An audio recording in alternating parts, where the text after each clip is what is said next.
What if the end of a beloved story doesn't close a door at all, but opens a secret one you never noticed? What if the Crawley's last waltz hides the biggest twist yet? Stay with me, because the clues are everywhere, and the answers might change how you see Downton forever. Let's start with the question longtime fans keep asking. How many times can Downton Abbey be pushed to the brink? Unplanned pregnancies, scandals, an heir lost in a heartbeat, a marriage shattered, an innocent person in prison, servants meddling at the worst possible time. Yes, we've seen the wheel turn. But the reason we come back isn't just the crises. It's how this house and these people fight to stay themselves while the world insists on changing the rules. And this time, set in the early 1930s, that fight feels final. Or at least, it wants us to think it is. Listen closely, and you can still hear the Downton rhythm. The soft clink of silver, the low rustle of silk, the hush of candlelight along corridors where everything looks the same until it doesn't. The great difference now is a presence felt through an absence. Violet Crawley, sharp as flint, warm as brandy, and twice as potent, is gone. Yet she haunts the air like a remembered perfume. When someone asks, if Mama were alive, what would she do? And the answer comes, she'd insult everyone cuttingly. It lands like a benediction. It's funny and it's a promise. The spirit that made Downton sparkle hasn't left. It's simply changed shape. Here's another hook for you. What if the safest anchor in the room is the most dangerous secret in the house? Because peace is deceptive at Downton. Mary and Edith, once locked in a duel of smiles and barbs, sit together as if time has finally stitched up the old wounds. It shouldn't be surprising after all these years, of course they grew up. But it still feels like catching two thunderclouds deciding to rain in the same direction. That truce hints at a larger truth. When old enemies stop fighting, the real storm is usually somewhere else. Let's pull on the threads we can see. Mary is now divorced from Henry Talbot. In 1930s England, divorce is not just a legal line. It's a social sentence. For a woman in Mary's position, it can cut influence in half and double the whispers. Head of the house, yet suspect in the eyes of those who clutch tradition, can she protect Downton when her very status is a scandal? Will the family rally behind her if the village doesn't? If you think this won't matter, remember, reputation at Downton is currency. Lose it, and you can't buy your way out of anything. Hook number 3. What if the greatest threat to Downton isn't a person at all, but a bill? Harold Levinson returns from across the Atlantic with charm, money, and a shadow. There are rumors of bankruptcy, the kind you can't laugh off at dinner. This is the sort of danger Downton has danced with before, but the tune is different now. The old world is closing its accounts. The estate model that once looked timeless now must show its receipts. If Harold's news sets a fuse, who can afford to put it out? And at what cost? Meanwhile, in the drawing rooms where titles feel heavy and in the servants' quarters where duty feels heavier, people we know as well as family take their places. Carson, the old lion of service, stands where he has always stood until he can't. Retirement is a word that never quite fits him, but time makes its own decisions. Thomas Barrow is a question mark for now, and that silence is loud. When Thomas is off stage, he's rarely out of the story. Anna and Bates carry that soft glow you only get by surviving too much together. But quiet happiness at Downton often lives on borrowed time. These gaps don't feel accidental. They feel like pauses before a reveal. Now, a different kind of hook. What if the past isn't done speaking, and it wants to tell its own story? Whispers of a prequel drift through the halls. A younger Violet. A late Victorian Downton when the rules were even stricter and the loopholes more elegant. Could a new story move backwards and still move us forward? It could. If it remembers the secret of Downton, it's never about the furniture, it's about the people seated around it. A prequel would need a Violet who isn't an imitation, but an interpretation. The wit just as surgical, the stare just as merciful, the heart just as hidden until it matters. The challenge is enormous, but the opportunity is larger, to show how a woman like Violet learned to rule from the side of the chessboard. Before we drift too far into tomorrow, let's anchor in today.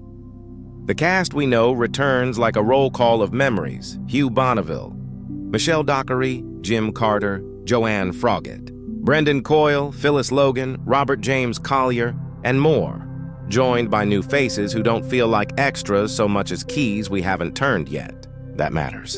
In Downton, new arrivals are never mere decoration.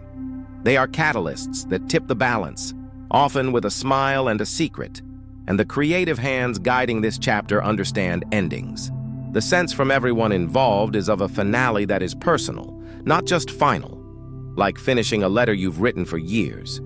The line, "The world is changing," has been whispered since the Titanic sank, but in the 1930s it stops sounding like a warning and starts sounding like a deadline. Radios talk louder than rumors.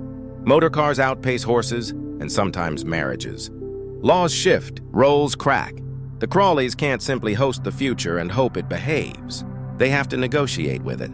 Let's talk stakes. If the estate falters, Downton doesn't just lose rooms and roofs, it loses purpose. The family loses the role they believe they play in the story of England. The staff loses the stage on which they've built lives, loves, ambitions, and regrets. And yet, here's the paradox that keeps us watching. Downton has always been strongest when the ground moves under it. The house teaches everyone inside it how to bend just enough without breaking. Violet knew that. Mary is learning it on harder terms. Robert may have to learn it all over again, which brings us to Robert. The words internal crisis suit him more than theatrics ever did. He is a man built for continuity, not rupture.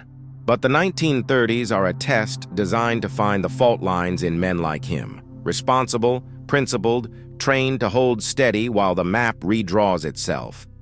If his role at Downton changes, he'll have to answer a question he has spent years avoiding. Who is he when the title stops doing the introducing? Here's another hook. What if the last lesson Downton teaches is that endings are just traditions with better timing? It would be easy to say the story closes with a ball, a toast, a final quip that lands like a kiss on the forehead. It would be easy, and it might even be true on the surface. But beneath the ribbons and the silver is a more interesting truth. Downton doesn't end, it molts. It sheds one skin for another. The people who stay learn to live inside a shape that looks the same, but isn't. The people who leave carry. Downton like a passport stamp. Proof they were part of something that asked a lot and gave a lot back. Mary and Edith are our proof. Once they were the problem the house couldn't solve. Now they're allies, not because they forgot the past, but because they outgrew the need to keep fighting it. That's not a twist. It's growth. And it signals the tone of a finale that respects what came before without embalming it. Let's circle back to the practical. Mary's divorce is more than gossip. It's a plot machine. It can threaten alliances, attract opportunists, and force choices between appearances and outcomes. She'll have to decide whether to spend her power defending the facade or protecting the foundations. If she chooses the second, she becomes Violet's true heir, not in title, but in talent. Violet never mistook manners for morality. She knew when to wield cruelty like a scalpel and when to set it down. And Harold? He's a reminder that money is loud, but motive is louder. Is he the rescuer who names a price only after the rescue? Is he the brother bearing bad news that somehow suits him? Downton excels at the kind of tension where everyone smiles and no one is comfortable. Expect the drawing room to do what it does best. Turn conversation into a chessboard and hospitality into a test. Downstairs, the quieter storylines are often the ones that break us. Carson facing the arithmetic of age. Thomas navigating a future that never quite imagined a place for him. Anna and Bates learning how to keep ordinary happiness after extraordinary grief. These aren't side plots. They are the weather of the house. When they shift, the whole climate changes. And here's a hook for those still listening for the smallest sounds. What if the line you almost miss is the one that explains everything? A rumor, a ledger entry, a confession said like a joke. Downton hides its pivots in plain sight. That's why even now, after so many seasons, we lean in. The show trusts us to notice. It rewards us for remembering who said what, when, and why. That is also why the idea of a prequel works. We already know how to listen in this world. Give us a younger Violet and we'll hear the origin of a voice we've loved for years. So what finally does a proper send-off look like at Downton?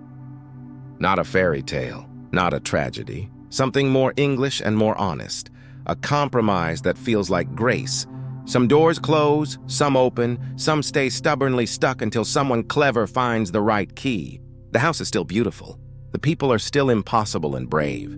The future is still inconvenient and irresistible. If you're wondering about the title we're all whispering, the baby no one saw coming, think about what Downton has always birthed in its most dramatic hours. Not only children, but new versions of the people we thought we knew, new alliances, new rules of survival. The surprise might not be a cradle. It might be a decision that changes the lineage of power. It might be a partnership that rewires the estate's future. It might be Mary becoming exactly what the house needs at exactly the moment it needs it. No husband to buffer her, no tradition to excuse her, just her name, her will, and her aim. That kind of birth turns gossip into history. Here's the last hook I'll offer. What if this ending feels right not because it's neat, but because it's true? From the first episode, Downton taught us that change isn't a guest, it's family. You don't wait for it. You set another place at the table. This final chapter doesn't pretend to win the argument with time. It shows us how to lose with style, pivot with courage, and make a home in a world that will never stop moving. That's not just Downton's story. That's ours. So whether it's a ledger that won't balance, a marriage that won't hold, a brother who won't help without helping himself, or a night of glitter that hides the most consequential promise yet, this is the finish that feels like a beginning. The lights may dim, but the house keeps breathing. The laughter still echoes. The rules keep rewriting themselves. And somewhere, in a corner of our memory, Violet raises one eyebrow and says the thing everyone needs to hear, exactly when they need to hear it. Thank you for staying through to the end.